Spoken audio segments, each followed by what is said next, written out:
Welcome to 5 Minutes of Revelation, and today, in those 5 minutes, I want to talk to you about 5 keys to success. See, in those 5 keys, I didn't just come up with them myself. I took them out of one of the writings that one of the most successful people that ever lived, that ever walked this earth, one of them wrote to their own child. And that letter he wrote to his child, or that passage he wrote to his child, so that his child will go on the right path, that his child will follow in the steps that he took and also enjoy the success, also enjoy the blessing and all the good things that he lived in. And that's where I got those 5 keys from. And that person that wrote this is Salomo. And if you look at his life, you'll find out that he truly was blessed in every area you could think of. He had all the wisdom. He had wealth, he had success, he had health, he was honored, he was greatly respected. And he had all the things that you could possibly have. And if you look at his life, you'll find that he simply surpassed everyone that lived at his time. He surpassed everyone, and he probably surpasses all the people that are alive today. And if you look at your life and you think, well, he's sure surpassing me too, then don't stop there and think that that simply means that he had some kind of special blessing on his life that he could reach that. No, it doesn't mean that.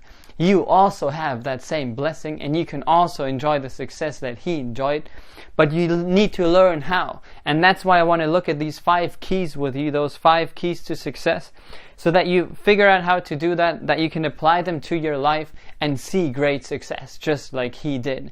So let's start. In Proverbs 4, that's where I got this from, and verse 23 to 27. The first key in verse 23, guard your heart above all that you guard. So make sure that you keep your heart safe. Safe from what? Keep your heart safe from negative influences, from all the doubt, all the discouragement, all the negative words that people might try and sow into you. Keep your heart safe from that. Because when you go and when you go to reach a big goal, when you try and do something that looks impossible, people will always be there to discourage you. There will be many of people that try to talk negative about you, tell you, who do you think you are? How do you think you can do this? Do you think you're better than us? They try to discourage you and keep you from reaching that goal. But don't let those things get into your heart. Make sure to always be surrounded with people that encourage you and people that push you forward, that tell you, yes, you can. It might look impossible, but yes, you can do it. You can reach your goal. You can go take it. You can enjoy the blessing. You can have success in that area. Even though no one else has ever done it, yes, you can do it. Surround yourself with people that talk like that encourage you. And God is one that always does. He always encourages you like that, and make sure that you have people in your life that do the same. It might mean staying away from people that always talk negative about you, but believe me, it's for your best that you stay away from those people. So guard your heart. Above all that you do, guard your heart. That's the most important key, and that's key number 1. Key number 2, in verse 24. Put away from you false and dishonest speech, and contrary talk put far from you. So here he's saying dishonest speech and false speech, put that away from you. Because people nowadays think that to enjoy real success and to be really, really blessed, especially financially, you're going to have to rip someone off somewhere. You have to be dishonest in some area. That's how the world thinks, but that's not how God does it. That's not the way to enjoy the true blessing, the true success that comes with no other bad things attached. So that's why he's telling you here, be dishonest in the things you do. Tell people the truth. Don't be going around lying to people. Be honest. And then he says, and contrary talk put far from you. This is still key number 2. And contrary talk put far from you. So that means those things that are contrary to where you're trying to go. Those words that are contrary to you reaching your goal, put that away from you. By that I mean, for example, your dream or your goal is to get a new car. Then don't be talking about how impossible it is for you to get that new car. That's contrary talk. Or when you're looking for the perfect spouse and you've been looking for 5 years and you just can't seem to find one, then don't be talking about how it's impossible to you, how there's just no one that's going to love you, how there's no one perfect for you. Don't be talking about that, because that's contrary talk, and that stops you from succeeding in that area.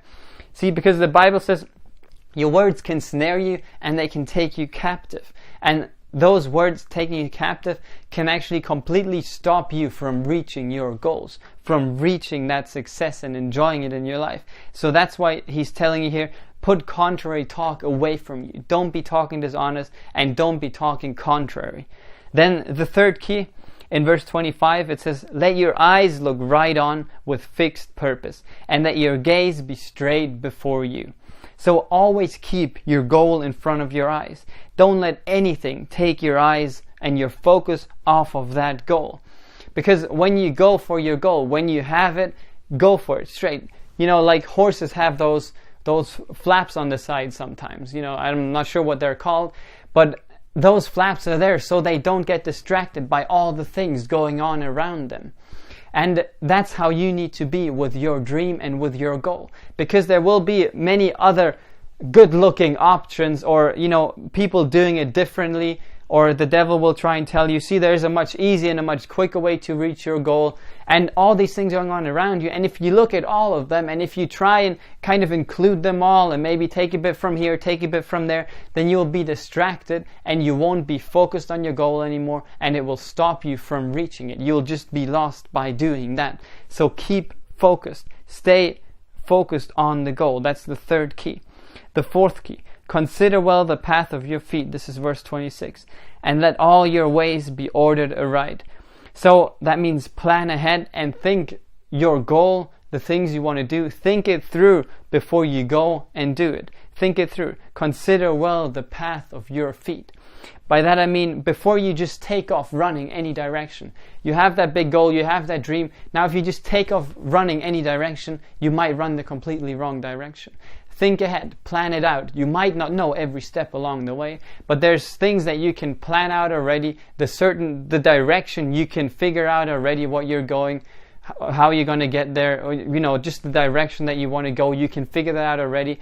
And if, for example, you're planning to get a new car, your dream is to get a new car, then don't just be running off and just collecting money as you go, or putting a big bunch aside now and then just kind of see where it takes you, because that won't get you anywhere.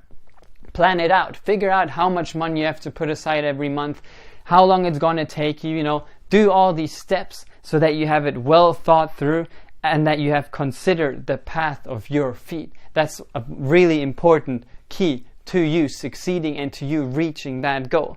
And then lastly, once you've done all these things, once you have done all these things, just go for it. Just go straight way towards your goal. Don't let anything stop you. Don't let fear or doubt or unbelief or other people, don't let anything hold you back from going for it. You have those keys now. You've done these in your life, and now go for it, and that's how you will reach your goal. That's how you will enjoy the success that you should be enjoying.